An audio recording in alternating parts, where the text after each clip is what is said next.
according to Be Live TV. Hey, Chen, how are you? Thank Hi, you so Beth. much for doing this.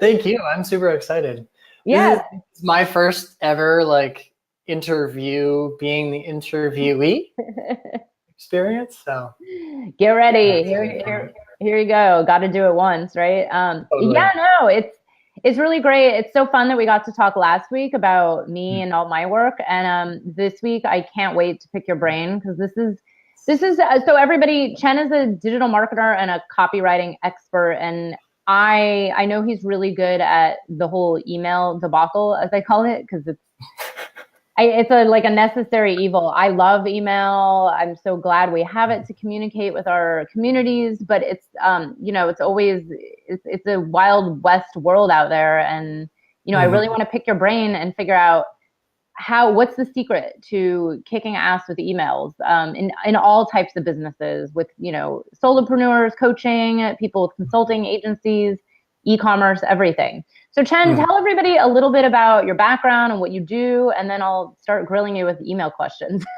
Awesome. Oh man, I'm gonna get all geeky. Yeah. Okay. Yeah, I mean, out in digital marketing like about 4 years ago, just as a VA working for a friend mentor of mine, and basically ended up just realizing that I had a talent for digital marketing and stopped doing massage, stopped doing my healing work, and just started focusing full time on learning as much as I could about digital marketing, about online marketing.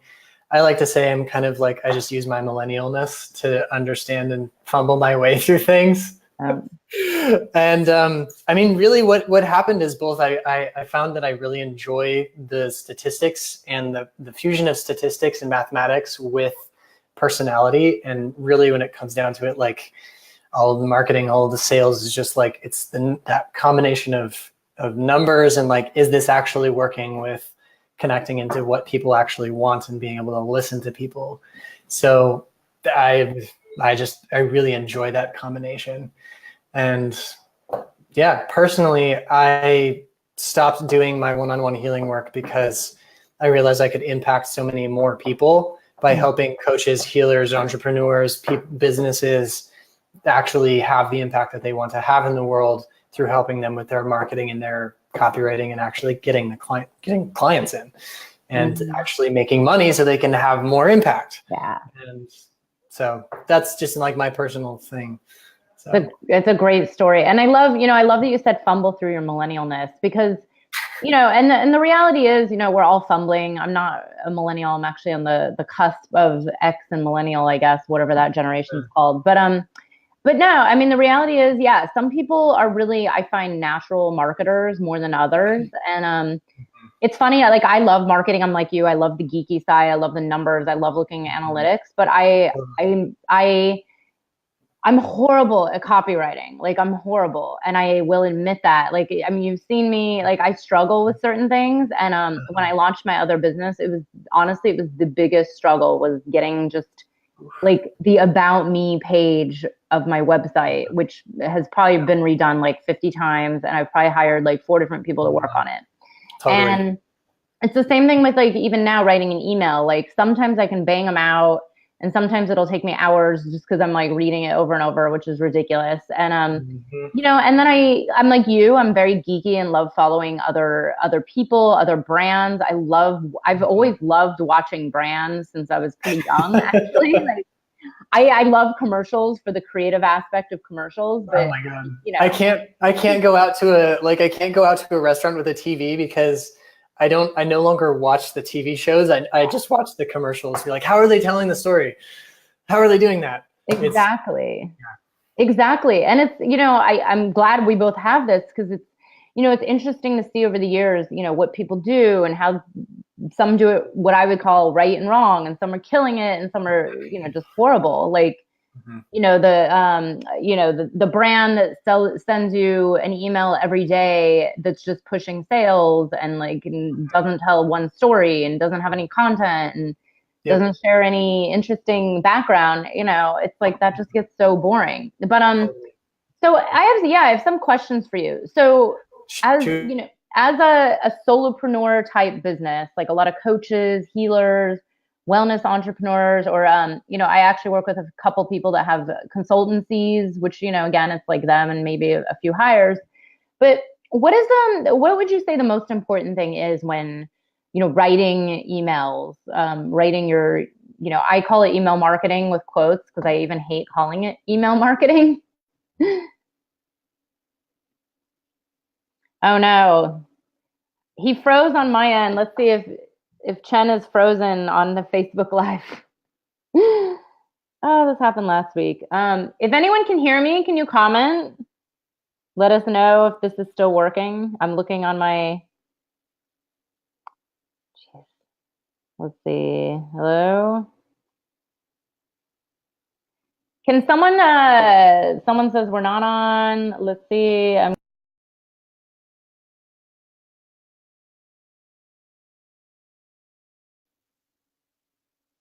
So I'm pretty sure we're still live. I don't know. No one's commenting, but it looks like I have lost Chen, at least according to my side and according to my Facebook. This is lovely.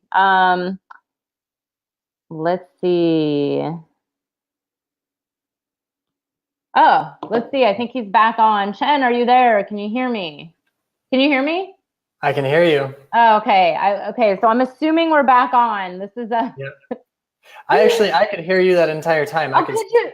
That's the same thing that happened last week, but for some reason you totally disappeared from my broadcast. Anyways, another bug. I'll contact Be Live TV and figure out what's going on, or maybe it's just me with my new connection out in the middle of nowhere. But no, so I was asking about what important things with writing emails, right? Mm-hmm. Yeah, I mean, for the most important thing, just again, email is just opinion. To me, the most important thing is knowing exactly who you're talking to.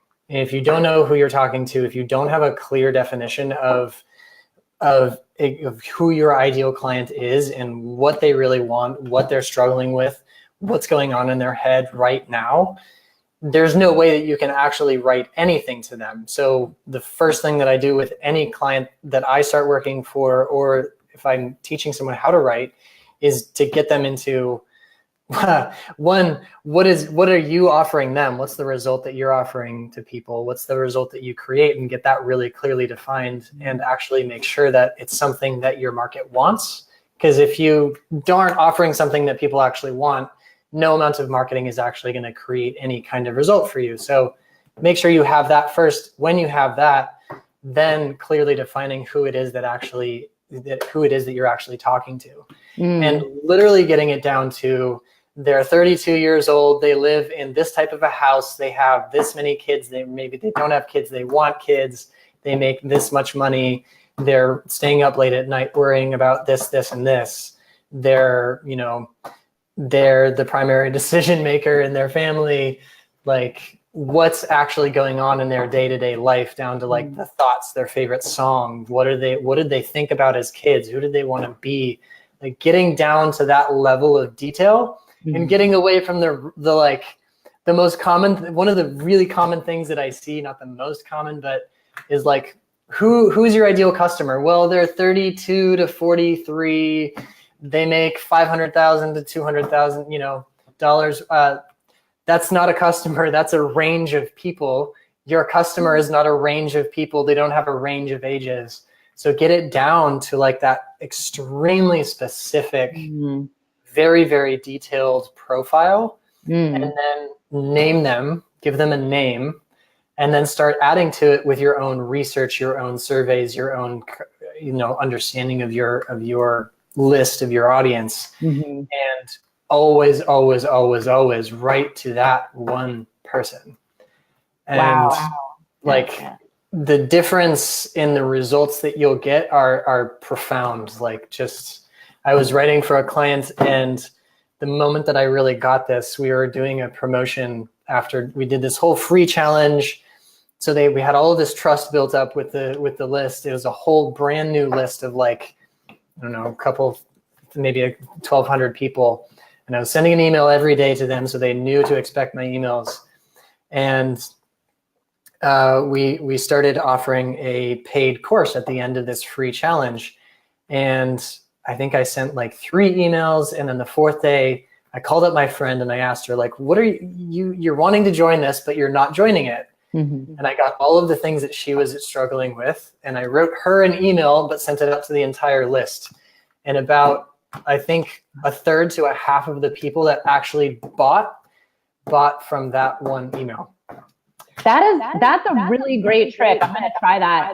Because I've heard this word that, I'm echo, but anyways, I'll keep talking. I've heard this before, that you should write an email as if you're speaking to one person. And I do that. I actually visualize, I have a few clients that I love and are amazing, and they're truly like my ideal.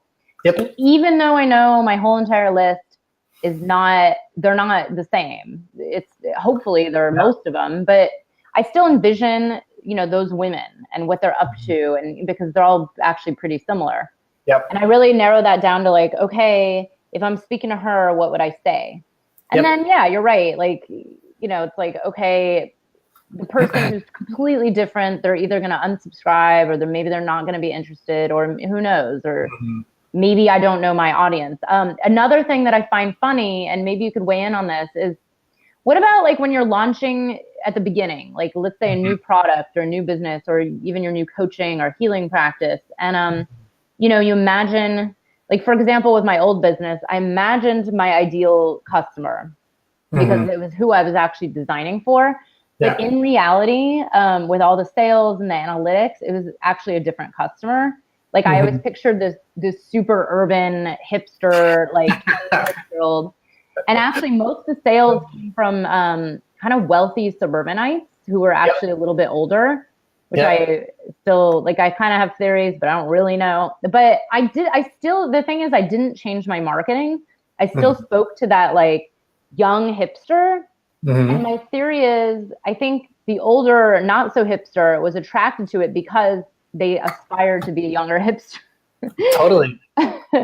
So what do you think of that? Like, if I'm writing an email to my audience and maybe it doesn't apply, but then they're intrigued, like, I mean, what happens when you write something that's not really speaking to the ideal?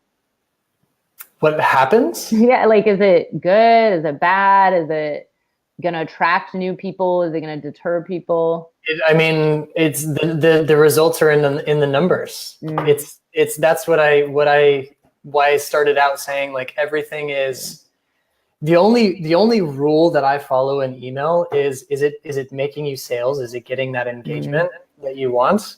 And if it's working, then keep doing that. If it's not working, then change your strategy and try something different. And like I do that, and then I follow like what I call the rule of one, which is like talk to one person, have one link, have one core message in the email, one point that you're making in each email. And in general, those perform a lot higher because it's just a simple thing for people to consume. But in terms of like, I don't even know, in terms of like, if it's working, don't change it. If it's not working, just change it. And you can always experiment. Like email, one of the things that I like about email is that it's a very forgiving medium, where if you send an email and there's typos and there's grammar misspelling and it's totally like it's the wrong thing, like send an email the next day saying, hey, I'm sorry about that. I kind of messed up. Here's what's really going on. And again, here's another link to sign up for a session. Or to check out the shorts, my running shorts. Oh yeah, we all do that. We all screw up links and spellings and things that don't click. It happens all the time. It's hilarious. No, I'm just laughing because one of my best performing emails was, I think, I'm trying to remember if I wrote it like mobily or what, but it was like the day I was going to Burning Man, or the day before. And I was like, hey, I'm headed to Burning Man, blah, blah, see ya in a week. Yep. I don't even remember. I think it was about the fact that I actually could not attend Burning Man for many years because of my old corporate job. We always had Fashion Week during Burning Man, during Labor Day, like right afterwards. So I actually could not go anywhere for like a 3-week period for years.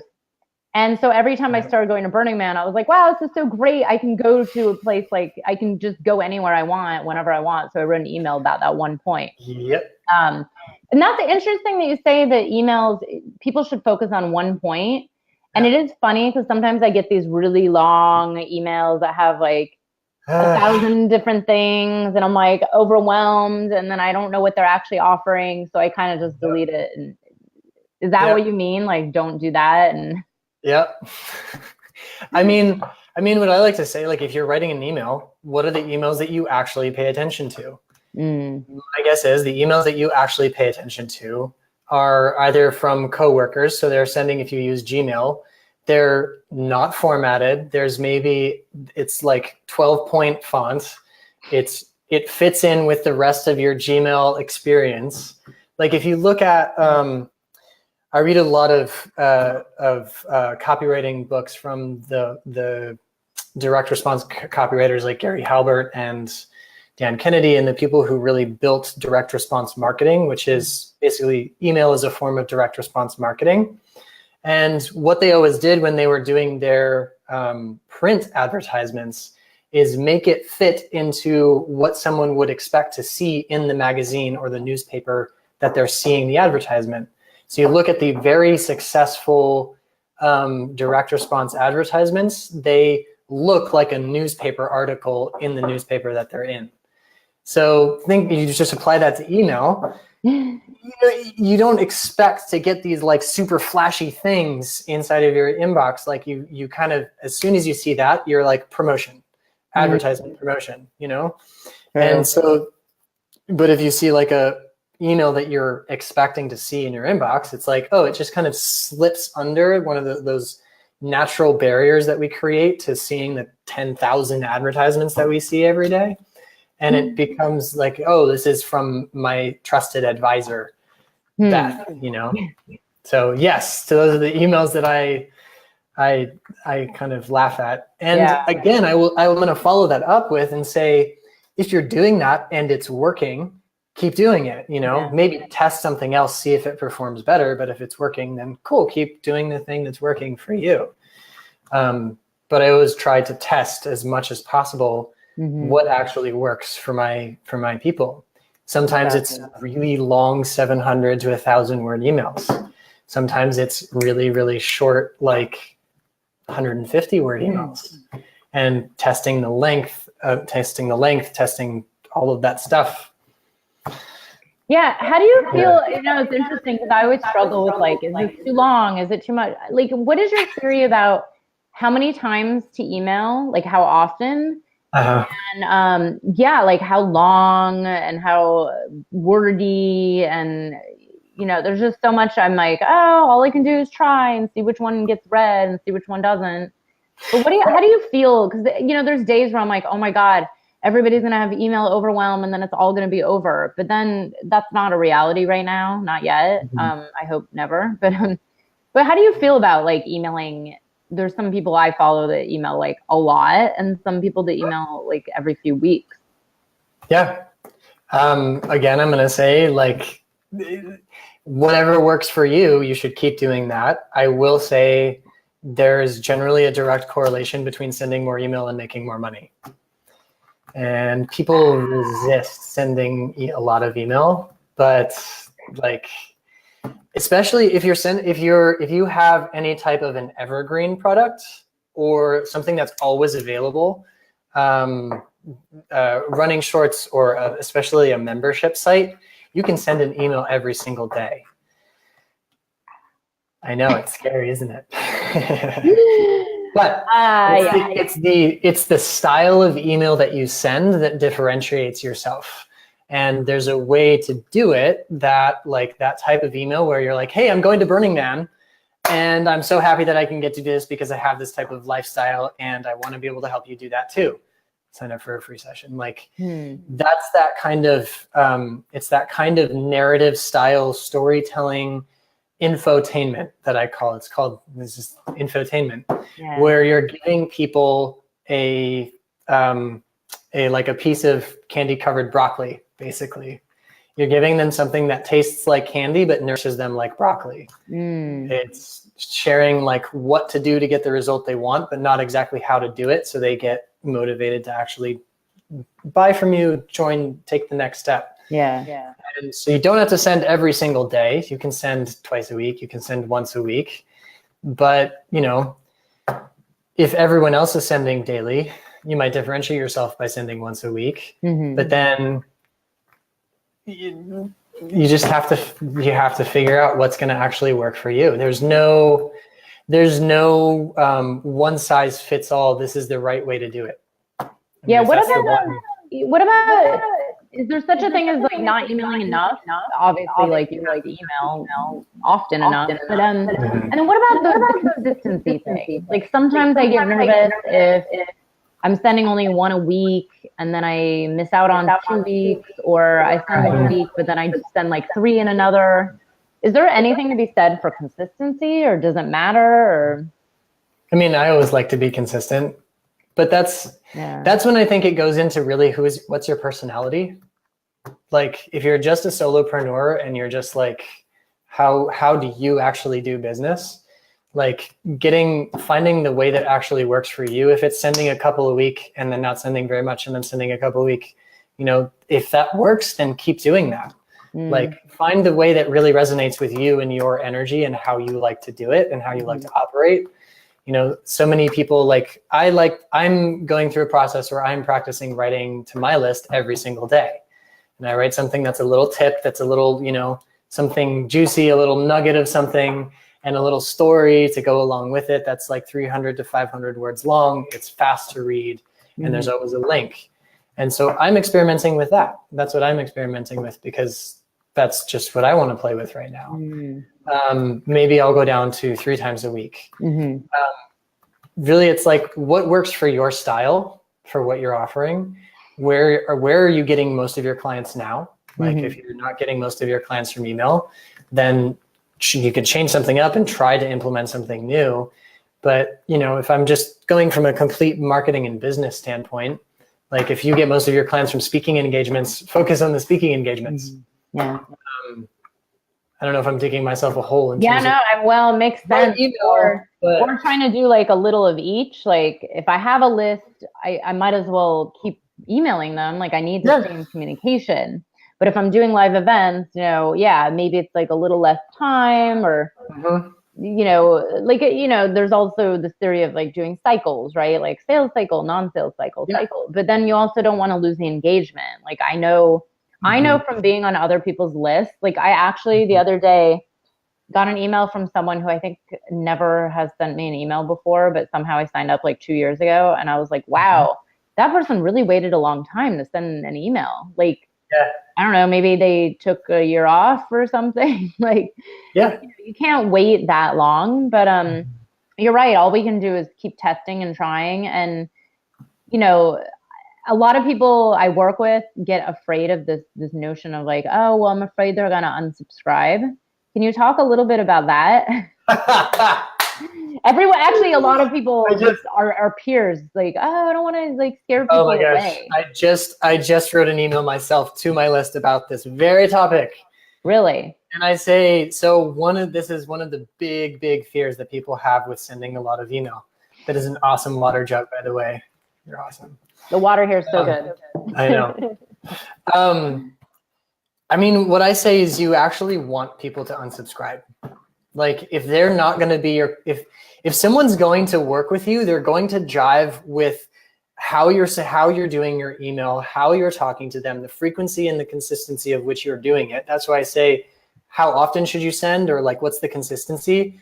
Go like, especially if you're a coach like that, go with what feels really good to you and like make it your style. And if your style is to send a little bit, send not very much, send a little bit, make it your style and make it just own that. That's what's going to resonate with your people and your audience and your ideal clients, because that's who you want to really work with, right? The people who are going to jive with you. If you're sending like for an e-commerce business, I haven't actually worked with an e-com business before. I've done mostly information style products. That I would probably do like stay on a consistent routine and just like do like a promotional schedule kind of thing. But just in terms of like, and then going back to the unsubscribes, Like I want people to unsubscribe that are not going to interact with me, who are not my ideal clients, who are just the ones that aren't going to actually take that next step to deepen the relationship with me. I'd rather have a list of 1,000 people who are my ideal clients or almost my ideal clients the step before, and I can use email as a way to nurture them into becoming that ideal client. Then I would have a list of 10,000 people who are 2 steps ahead or 2 steps behind where I actually want them to be. Because that list of 1,000 is going to far outperform, because they're actually my people. And they're actually listening to me and they're actually engaging with me. So it's like, I almost tell people to be so specific with who you're talking to that you drive away the people who they immediately know. They're like, this message is not for me. You're right. Like, that's how specific I try to be when I write. And I don't like using the word should, but I recommend, like, I just say, be so specific, be so tight with your message and who you're talking to, that if it's not for them, someone knows immediately and they go away. It's true. It's like, nope, that's not for me. I can self-select myself out. I don't need that. And to back that up with a little bit of science and the science of deliverability, it's better to have someone unsubscribe than to sit on your list and never open your emails. That's true, right? It's better to have someone like that ignoring you is basically a soft unsubscribe, and then you're ignored for life. But an unsubscribe, you're just getting more people, you're refining your list, you're refining your audience. And amazing advice. I know, because and then I always remind myself, you pay for those people. I mean, when you reach a certain point, I don't even know what the freemium level is. Like, I don't know, under 1,000 or something. But it's like money. Stay away from MailChimp. Yeah, stay away from MailChimp, please. I don't use MailChimp. I do tell a lot of new people who are new to email marketing, I'm like, just use MailChimp. It's so easy. But yeah. I'm curious, why do you say that? Because I have mixed feelings about them, I personally say that because I find them actually quite complicated. And if you're actually going to grow your business, you can't grow with MailChimp. Yeah. It's just that is totally my opinion. But like, if you actually want to grow, then you don't want to have to migrate your list, especially now with all of the European privacy information stuff.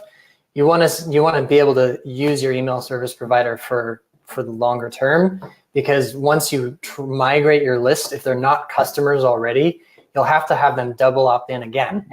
Which means you're going to lose a bunch of people, which can be helpful if you're trying to refine your list, but you'll lose a lot of people when you migrate. And I believe that. So what happens when you send through an email service provider is your email gets batched with all of the other people who are sending from that email service provider's IP address. And some more advanced ones will cycle the IP address. So you get batched in different types of groups.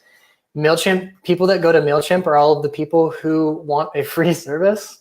So they generally have a low level of engagement, a low level of deliverability. So you're actually lowering your deliverability rate by starting with MailChimp, because that's where everyone starts. Oh my God.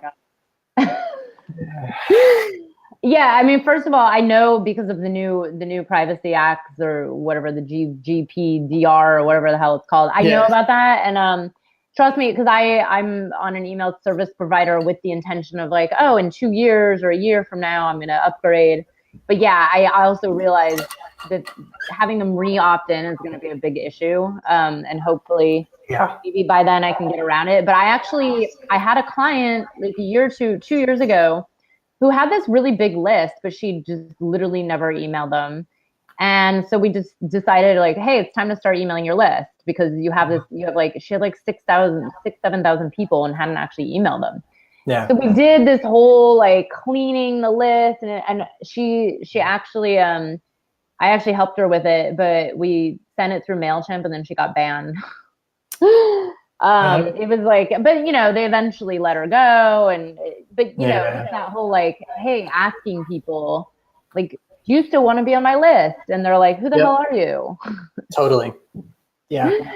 This is it's amazing because I actually know someone else who has a gigantic list and doesn't email them, and I'm like, you're sitting on a gold mine. You have this huge list, and now it's even harder to reach them. Like, you know, I don't even know how he's gonna email them. Actually, I'll send them to you because it's crazy. It's like, you know, you have this list and then you ignore them for a year or two. And then you go to email them again, you're going to get like banned or spammed or, you know, there's all these, you probably know about this more than I do, but like. I mean, what you want to do in that situation is to send them an email telling them what you're going to do. So like to tell like in terms to go back to the level of the consistency question. And Catherine, I'm so glad that you're just writing an email now. Yes. I hope this helps. To go back to the consistency question, it doesn't like just if you tell people how often you're going to email them, as soon as they opt in that first email, then they know exactly what to expect from you. If you send them an email every day and you've told them, I'm going to send you an email every day, you can unsubscribe in any email, just scroll down to the bottom. I'm going to send you an email every day. This is what I'm going to talk about. You can always unsubscribe, but this is what's going to happen. Then I would say follow through with that because then you're building trust, you're building consistency. If you don't know how much you're going to send, tell them in that first email, like I send email really infrequently. Sometimes I send it once a week. Sometimes I send it every day. You know, it kind of goes back and forth because that's my style. And just own that in the first email. Then people know exactly what to expect. And you're framing how you're setting the container of the relationship. And then it doesn't really matter what you do, how often you send, but to just follow through with what you're doing. And then if you haven't sent in a while and you have that big list, send them the same type of an email. Say like, hey, I just want to let you know, like I haven't emailed you in a while, but I'm going to start sending some more email to you. If you want to unsubscribe, just scroll down to the bottom of this email and unsubscribe. Like you can do it right now. And just invite people, like be really transparent, invite people to leave if they want to leave. And tell them what to expect. And then you're not breaking any rules. You're not going to spam them because you told them what's going to happen. That's a brilliant idea. And it's funny because one of my friends who I'm like, you need to start an email list. You need to start an email list. It looks like I haven't had a chance to respond, but it looks like he sent me a Facebook message today saying, hey, we sent our first email today and I haven't seen it yet. And I wish I knew that because I would have told him, just say, you know, like, hey, we're going to be emailing you like once every 2 months or something, but it's fine. The list is like 100 people or 200 people or something. But such good gems. Oh my God. I could talk to you forever about email because, you know, as we know, and it's funny when I posted about doing this interview, I said, first, we're going to say why it's important that you have an email list. But, you know, this is the assumption that people are even listening have an email list. But it's amazing how many people I meet and talk to who are starting businesses that like, this is the last thing on their mind. And it's really funny. I'm like, no, it should be like the first thing on your mind. Like more than your Facebook page, you know, or whatever. Oh, yeah. I mean, even to take it, like if you're just starting out, building a list of ideal like prospects, like that's where your list starts. Is like your list is literally like if you're a coach and you think of all of the people who are your friends and family and extended friends who you know, who are your like ideal clients, there's the start of your, not necessarily your email list, but it's your list. Those are the list of people who you're going to start talking to and interacting with that are going to become your clients. Totally. And the same like bring that same mentality into your list, like, and build it, because it's literally, like you said, it's your gold mine.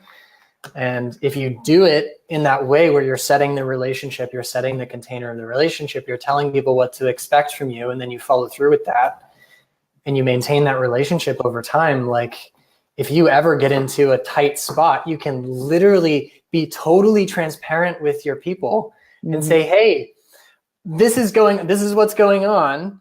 I need to make some money. So you know, if you've ever thought about doing this, like sign up for a session because I need this right now. And this is why. And you'd be so surprised. Like people are going to be like, oh, totally. Like this is the moment. And like bringing that transparency and that vulnerability too is very, very powerful. So I want to send this video to so many people because I have argued. I've posted in my Facebook group. I've written emails about this. I've argued that we can't, as much as I love Facebook and social media and Instagram and everything that there is out there, you can't, I don't think, you know, my theory is you can't depend on any of them. Like we don't know, the algorithms change all the time.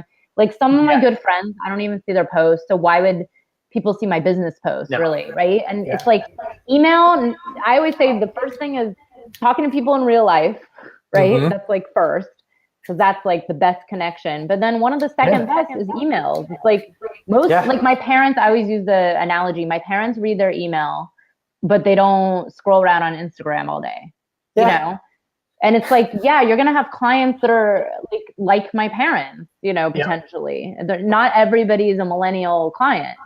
And not even, and you know this, like millennials aren't necessarily even on Facebook anymore, you know? So it's like, this is when I'm going to send this to so many people because I've argued over like why you need to just start an email list and start with your friends and family, just a small group.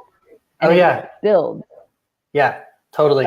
And to just give you, to like back that up a little bit, there's in the online space, there's 3 types of traffic that you have. Like, so an email list is like a way to generate traffic awareness for yourself, eyeballs on where you want them to be.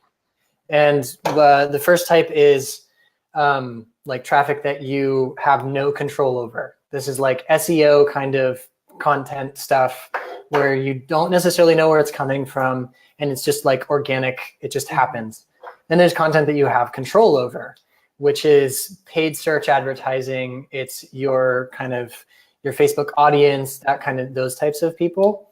And where you can buy the traffic and you can control where it goes kind of, right?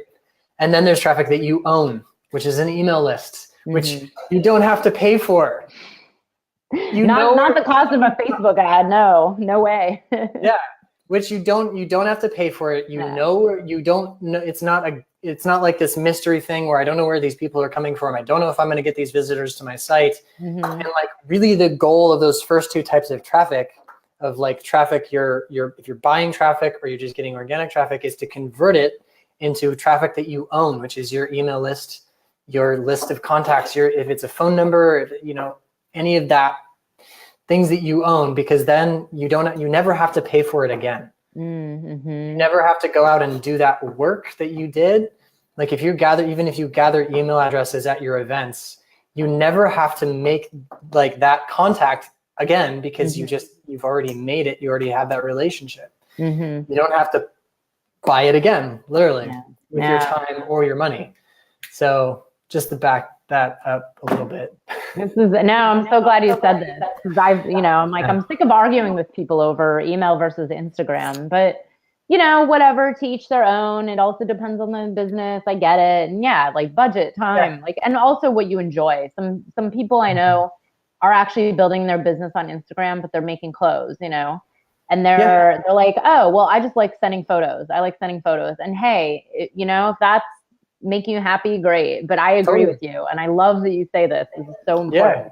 I mean, even if you do it in the background, even if you're like, okay, I'm doing Instagram as my main thing, but in the background, I'm going to build the email list, especially if it's a customer base, because your customer list is even more valuable than your email list, because those are the people that are more likely to buy from you in the future.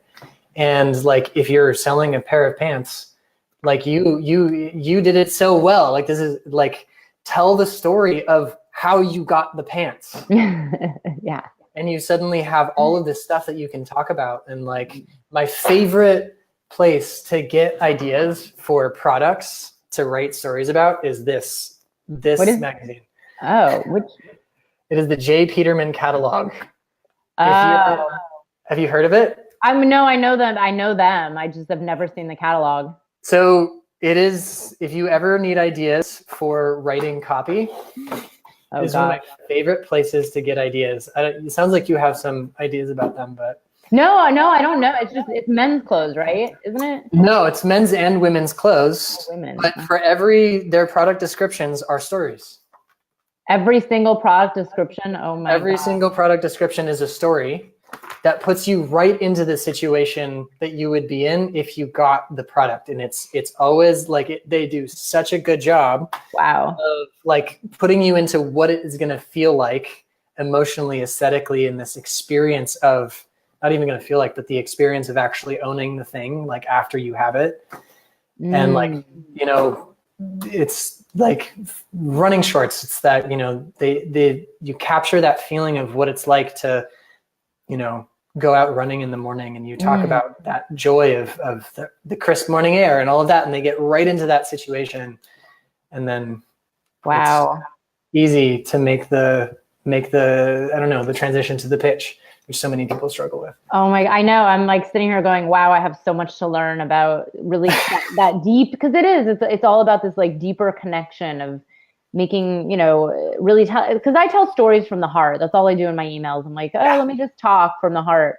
But yeah, like how can it actually get deeper to that point where they feel what it's like, you know, feel what it's like to fulfill their dreams or grow their business or finally make money or finally quit their job, or you know, and yeah, I see so many, I had light bulbs going off, like, oh, I should actually tell a story of the client that just called me yesterday, like, you know, freaking out because her life is completely transformed, you know, and it's amazing. And I'm like, yeah, you know, I should probably just tell all those details, because it's like, this is how it feels. And she actually sounds different. And it's like transformative. So you're right. Oh my God. This has been really good. Well, we should do another Facebook Live where we just talk about writing, because that's a whole nother, it's a struggle for some people, including me. So I mean, just to really quick, I know you want, just practice not editing while you write. Don't edit anything while you write. Edit after you finish, like write it all out, like write your entire thought process, because if you go from, you're just doing one point in the email, right?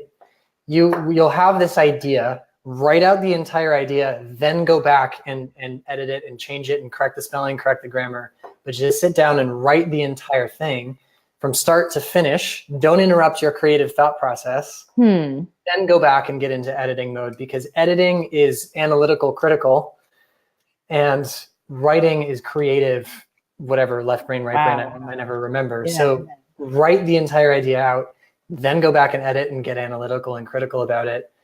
But don't spend more than an hour on an email. I know. You don't need to spend that much time. I have this game that I play with myself that I started with my last business, because I would struggle with those too. But I would time myself and be like, okay, how fast can I write this email? Because the whole point is that it's supposed to be just imperfect and be okay getting the message out. But I really like, you know, it's funny. I do a lot of emails like that where I just dump it all out, and then I go back and read it and see how repetitive I was and how much, you know, the wordiness and different words. But yeah, I always tell people, like, don't, even though sometimes it's like once in a while and like hours go by, but for the most part, I just bang it out. Like, let me get this so quick before I forget what I want to say. And it's usually just like, oh, I need to tell my list about this, because I've now heard 6 people talk about it, and they need to hear what's really happening here and like see this for themselves, you know? So that's really good advice. Oh, this has been so great.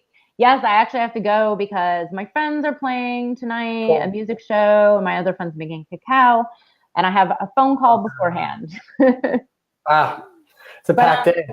This has been so helpful. Thank you so much. Tell people where they can find you and your links. And if you, I'm always available on Facebook, just here on the Facebooks of the Books of Faces. And then my website, chenlehner.com, ChenLehner.com. Awesome. Yeah. And he is for hire for copywriting and email and product launches and everything like that, right? I do done for you or done with you. So I'll actually write the copy for you, or I will help you write the copy yourself, which is a little bit lower price point, but you learn how to go through the writing process. So I'll do done for you or done with you, email, product launches, sales videos, sales letters, webinars, all of that stuff.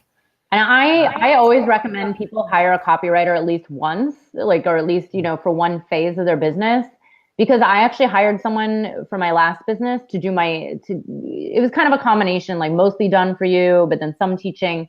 She did all my marketing and copy and content for 3 months.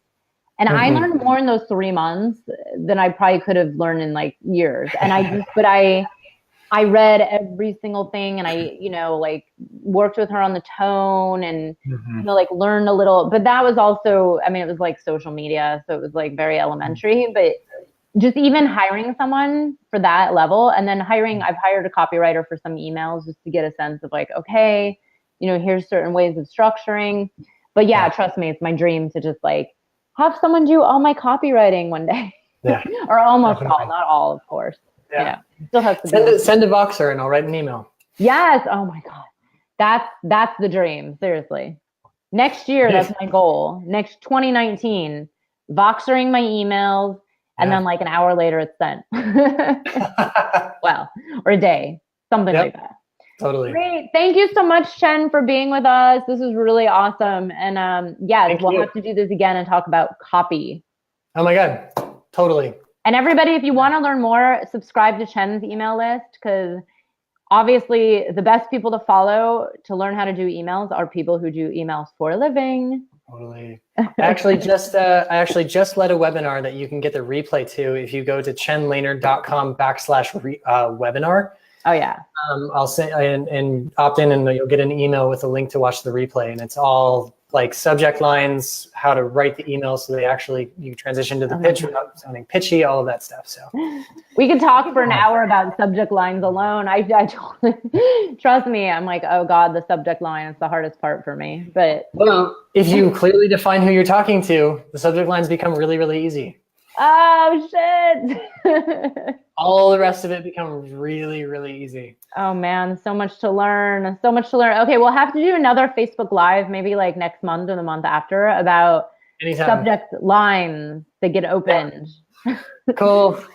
All right. Thank you so much. Thank you so much. Have a good weekend, and I will see you soon. Bye. Bye.